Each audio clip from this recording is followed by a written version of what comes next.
So education, specifically public education, higher education to some degree as well, but public education is our #1 priority here.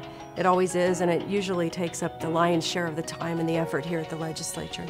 And so once again, we'll be working on public education and funding and figuring out how to get the most resources that we possibly can into public education. So what the philosophy's been through the last few years, and I think it is a wise philosophy, and that is that the way that you get more money to public education is by growing the economy. Public education at the state level is funded by income tax. And so when you have people who are working and who have jobs, they are paying income tax, and therefore you have more revenue. So instead of just increasing the income tax rate to get more revenue, what we've decided to do here, and what our philosophy has been, is to create a good business environment, create a place where people can create jobs and where they can maintain their jobs, and therefore you're going to have more revenue into public education. So we're going to continue along that path. We're going to do those things that encourage businesses to come here, that encourages our businesses that are already here to expand, to have higher paying jobs.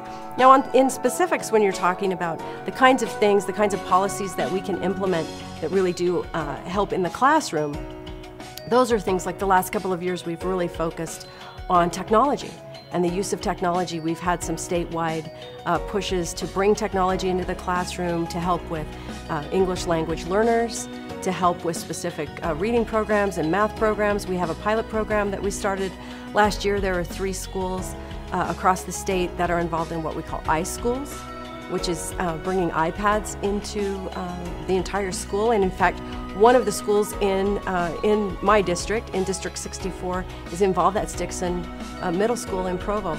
And they are one of the 3 pilot schools that are working on that, and was able to visit there and was very impressed by the initial things that are happening there, and how the teachers and the students are learning how to involve and use technology in a very unique and very exciting way in order to learn.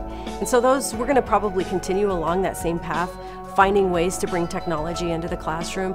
Not that technology is the end-all answer, but it's a tool. And if you learn how to use it properly, it can really enhance the educational process and really, really help. And so you'll probably see the legislature more interested in those kinds of initiatives from the state level coming down in terms of technology. Another thing that's going to come up that's very, very important, we hear from industry and we hear from our friends in education, is how important STEM is. And STEM is science, technology, engineering, and math. How important those subjects are for the future, for our kids. Those are the skills and the knowledge they need for the jobs of the future. We will always need historians. We will always need, political scientists. We'll always need those individuals who excel at the liberal arts, and that's very important to have that sense of art and culture and things. But the jobs of the future are really, frankly, in engineering and in science and in mathematics, in those areas. And so you're going to see us try to focus a little bit more in public education and higher education in the STEM field, and getting kids interested in and excited about STEM education. And so I anticipate we're going to have some resources go there and a lot of focus on the STEM area.